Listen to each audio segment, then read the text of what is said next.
नमस्कार, मैं गिरिजेश वशिष्ठ हूँ। पिछले 35 साल से पत्रकारिता में सक्रिय हूँ। इंडिया टुडे ग्रुप जैसे समाचार पत्र में 1.5 दशक तक काम किया है। दैनिक भास्कर जैसे अखबार का संपादक रहा हूँ। बहुत सारे चैनल्स में काम किया है और मैं अपने अनुभव से बहुत सारी चीज़ें आपके साथ शेयर करता हूँ। अपने पत्रकारिता अनुभवों को आपके साथ बांटता हूँ। आज जो मैं बात करने वाला हूँ नए कोरोना की। एक नया खतरनाक कोरोना आ गया है जिसने पूरी दुनिया को हिला के रखा हुआ है।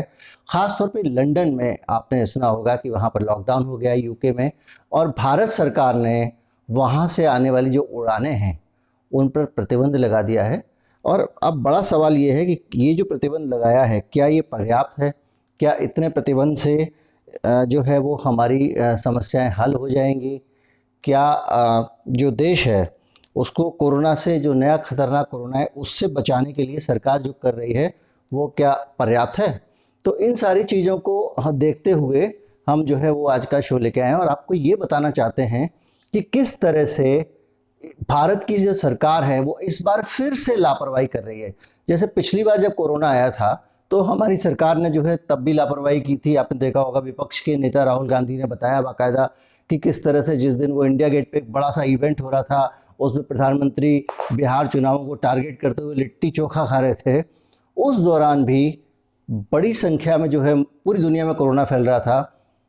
सरकार से फ्लाइट्स पर रोक लगाने के लिए कहा जा रहा था, वो रोक नहीं लगा रही थी। अब आप कहेंगे हो सकता है कि अब देखिए फ्लाइट पर रोक तो लगा दी गई है, अब तो मत कहिए आप, अब सरकार ने भारत में आने वाली जो है उड़ानों को यूके से रोक दिया है। लेकिन क्या ये काफ़ी है?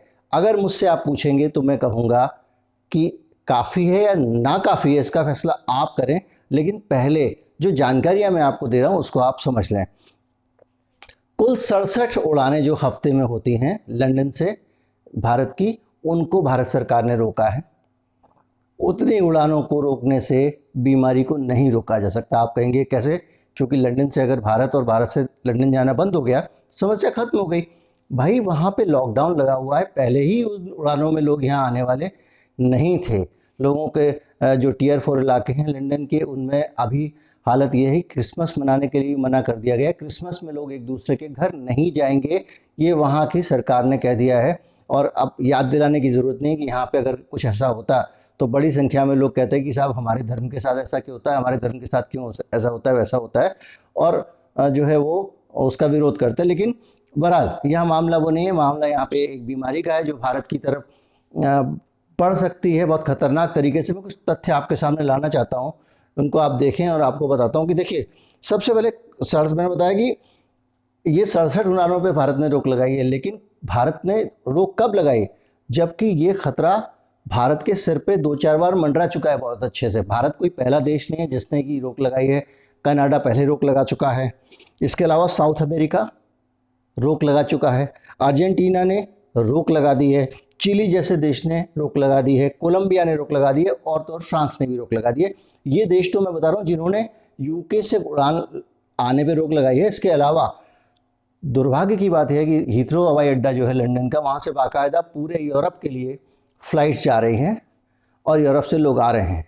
इटली में बीमारी जा चुकी है, जर्मनी के हालात आपको पता हैं। उस सब के बावजूद हमारी सरकार ने एक खाना पूर्ति के लिए यूके से आने वाली फ़्लाइट्स को केवल रोक लगा दी है कायदे से। जो है अगर आप देखिए कि बेल्जियम है, उसने रोक लगा दी है। बेल्जियम ने तो यूरोस्टार जो ट्रेन सर्विस चलती है वहाँ से लंदन को भी उसको रोक दिया है। ये सब काम पहले हो चुका है, सारे देश कर चुके हैं। उसके बाद हमारी सरकार जाग रही है। इस बीच में कितने लोग आए होंगे, गए होंगे, किस तरह से बीमारी का प्रसार होगा कोई नहीं जानता है। सऊदी अरब पूरी इंटरनेशनल फ्लाइट उसने रोक लगा दी है। टर्की ने क्या किया कि देखिए जो भारत को करना चाहिए था वो ये टर्की से सीखना चाहिए। टर्की ने क्या किया कि सिर्फ लंदन की फ़्लाइट्स पर रोक नहीं लगाई है, उसने साउथ अफ्रीका की फ़्लाइट्स पर रोक लगा दी क्योंकि लंदन के लोगों का वहाँ आना जाना था। इसके अलावा नीदरलैंड्स पे रोक लगा दी है, डेनमार्क की फ़्लाइट पर भी रोक लगा दी। ये सारी फ्लाइट्स पर उसने एक साथ रोक लगा दी ताकि अगर दूसरी जगह से भी आ रहा है, क्योंकि अगर यूके से वहाँ आना जाना है तो फिर भारत को वहाँ से, वहाँ के ज़रिए आने वाले लोग ला सकते हैं, या वहाँ वो किसी को इन्फेक्ट कर दे लंदन से जाने वाले लोग और वो आदमी यहाँ आ जाए तो उसके ज़रिए बीमारी आए, तो ये बहुत ख़तरनाक है। और भारत अभी ऑलरेडी जो है वो हम किस तरह से तबाही झेल रहे हैं। हमारी अर्थव्यवस्था पिछले 100 साल के इतिहास में सबसे नीचे जा चुकी है, माइनस में हम जा चुके हैं। हमारे यहाँ लोगों की नौकरियां जा चुकी हैं, रोजी रोटी के संकट हैं, खाने पीने का संकट है। इसके बावजूद और पिछला बैड मैनेजमेंट का अनुभव भी है हमारे पास। पिछली बार हमने बहुत लापरवाही के साथ कोरोना को मैनेज किया और जिसके कारण हमारा देश संकट में पड़ा। आज 1 करोड़ लोग जो है भारत में कोरोना से कुल संक्रमित हो चुके हैं। उसके बावजूद सरकार जो है वो फिर से वही लापरवाही कर रही है। मैं आपको बताता हूँ कि इजराइल ने ब्रिटेन, डेनमार्क, साउथ अफ्रीका और सारे देश जो ब्रिटेन के संपर्क में थे उन सबके यहाँ को अपने आने पर रोक लगा दी। भाई बीमारी वहाँ से आने से रोक दो भाई। जब यहाँ आ जाएगी, समाज में फैल जाएगी, फिर आप लॉकडाउन करोगे या कोई ना कोई जो है वो कहीं ना कहीं किसी जमात को ढूंढोगे, उसको आप लपेटोगे अपना कसूर छुपाने के लिए, उसको बदनाम करोगे, वो सेंटीमेंट लाओगे। इससे अच्छा ये है कि आप ये काम जो है वो समय रहते कर लीजिए। बेल्जियम, डेनमार्क का मैंने आपको बता दिया। अब आपको बताता हूँ कि फ्लाइट जो है वो तो रोक लगा दी गई है, लेकिन ये बीमारी क्या है, ये किस तरह से बढ़ती है? क्योंकि अब जब अगला सवाल आएगा कि जब ये बीमारी आ रही है तो ये बीमारी कैसी है, क्या इससे हम बच पाएंगे, क्या नए सिरे से इस बीमारी के फिर से टीके आएंगे, क्या नए सिरे से फिर तबाही मचेगी? तो पहली तो बात यह है कि वहाँ से आने वाले किसी भी आदमी को अभी रोक लगाने के बाद भी, जैसा कि ये पहले करते थे उस पुराने कोरोना के टाइम में कि लॉकडाउन लगेगा तो इस इलाके में कल परसों से लॉकडाउन लगेगा, जिसको खरीदारी करनी है कर लो। 2 घंटे के लिए हमने कर्फ्यू खोल दिया, जो उस 2 घंटे के बीच में यानी सारे लोग जाओ, एक दूसरे से मिलो, आपस में बीमारी का आदान प्रदान करो, बांटो और फिर वापस आ जाओ। इसी तरह से 2 दिन का मौका, जब जहां हफ्ते भर पहले से दूसरे देश प्रतिबंध लगा चुके हैं फ्लाइट्स का, वहां पे हमारी भारत सरकार ने 2 दिन का मौका दिया है। कल रात को 12 बजे के बाद जाके प्रतिबंध लगेगा। इस बीच में जिसको आना जाना है आ जाओ, बीमारी लानी है ले आओ, फैलानी है फैला दो, उसके बाद हम रोक लगाएंगे। उसके बाद इनको 15 दिन बाद 20 दिन बाद पता चलेगा कि साहब वो इटली के जरिए आ गई, तब इटली से रोक लगा देंगे। तो भाई क्यों एक बार में सीधे के सीधे प्रतिबंध लगाओ ना। कम से कम जो एक लॉकडाउन वाला काम आपने किया था जिससे तबाही मच गई, उससे तो ये बेहतर होगा कि आप फ्लाइट्स पर रोक लगा दो। और जो लोग फ्लाइट्स के जरिए आ रहे हैं वो इनको हवाई अड्डे पे ही आप कब्जा करो।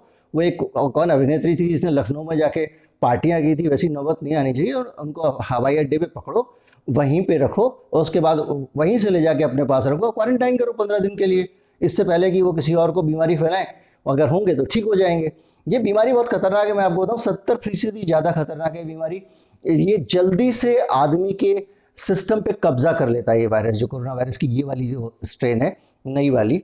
लेकिन एक अच्छी बात भी है, अच्छी बात यह है कि पैट्रिक वॉलेस जो है वो उन्होंने जो कहा है वो मैं बताऊंगा, वो खतरनाक बात है। लेकिन उससे पहले एक अच्छी बात बताता हूँ। अच्छी बात यह है कि जो वर्तमान में जो कोरोना के टीके लग रहे हैं, ऐसा माना जा रहा है कि इन टीकों के जरिए ये बीमारी नियंत्रित हो जाएगी।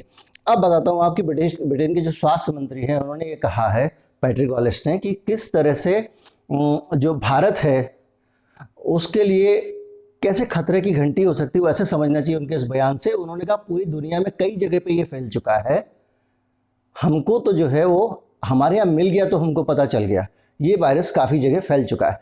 अब ऐसी स्थिति में जब सब जगह वायरस फैल चुका है, आप विदेशी फ्लाइट्स को आप जानते भी नहीं कहाँ कहाँ फैल चुका है। आपको सारी फ्लाइट्स बंद करनी चाहिए। उसकी जगह आप लंदन की 67 फ्लाइट हफ्ते में आप बंद कर रहे हैं, उससे कुछ नहीं होने वाला है। उसमें से आधी तो लंदन में लॉकडाउन के कारण वैसे ही बंद हैं।